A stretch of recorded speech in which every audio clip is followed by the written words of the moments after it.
25,000 नौकरियां गई। अब क्या बारी है ममता के सबसे ताकतवर सियासी चेहरे की। नमस्कार, आप देख रहे हैं इंडिया डेली लाइव और आपके साथ मैं हूं आंचल श्रीवास्तव। आज बात होगी बंगाल की सियासत की।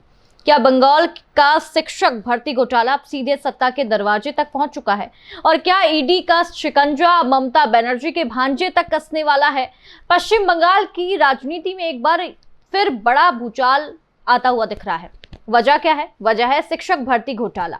वही मामला जिसमें करीब 25,000 शिक्षकों और कर्मचारियों की नौकरियां सुप्रीम कोर्ट के फैसले के बाद चली गई थी और अब इसी केस की आंच पहुंचती दिख रही है सीधे तृणमूल कांग्रेस के बड़े नेता और ममता बनर्जी के भतीजे अभिषेक बनर्जी तक।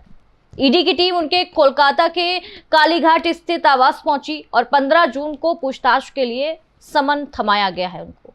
सवाल ये उठ रहा है कि आखिर इस भर्ती घोटाले और अभिषेक बनर्जी का कनेक्शन क्या था। पहले समझिए पूरा मामला क्या था।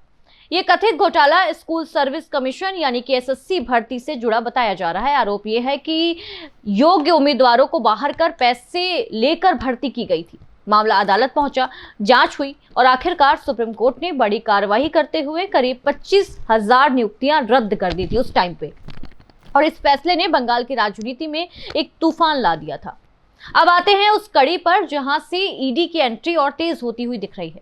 जांच एजेंसियां कथित तौर पर leaps and bounds private limited नाम की कंपनी की पड़ताल कर रही हैं और ये आरोप यह है कि इसके मुताबिक इस कंपनी के जरिए कथित वित्तीय लेन देन और संपत्तियों का लिंक तलाशा जा रहा है। ईडी पहले ही इस केस में कथित तौर पर करोड़ों की संपत्तियां अटैच कर चुकी है और अब पूछताछ के जरिए पैसों की ट्रेल समझने की कोशिश कर रही है कि आखिर ये पूरा मामला क्या था, कैसे पैसों का लेन देन हुआ। लेकिन राजनीति में सवाल सिर्फ जांच का नहीं, टाइमिंग का भी है। बीजेपी कह रही है कि भ्रष्टाचार की जड़ तक पहुंचना जरूरी है, जबकि टीएमसी इसे राजनीतिक बदले की कार्रवाई बता रही है। बंगाल में विधानसभा चुनाव भले अभी दूर हैं, लेकिन सियासी तापमान अभी से बढ़ता हुआ दिखाई दे रहा है। लेकिन इन सब को छोड़ के जो सबसे बड़ा सवाल ये है, क्या ये सिर्फ पूछताछ तक सीमित रहेगा? क्या जांच की दिशा बंगाल की राजनीति को और भी ज्यादा हिला सकती है, क्योंकि बंगाल की राजनीति तो अब हिल चुकी है? या फिर टीएमसी इसे दिल्ली बनाम बंगाल की लड़ाई बनाकर पलटवार करेगी?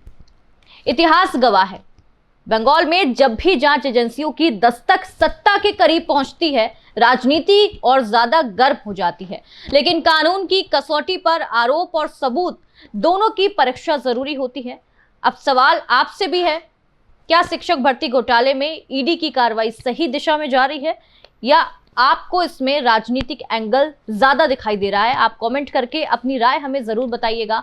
आप क्या सोचते हैं इसमें, हमें जरूर एक बार बताइएगा।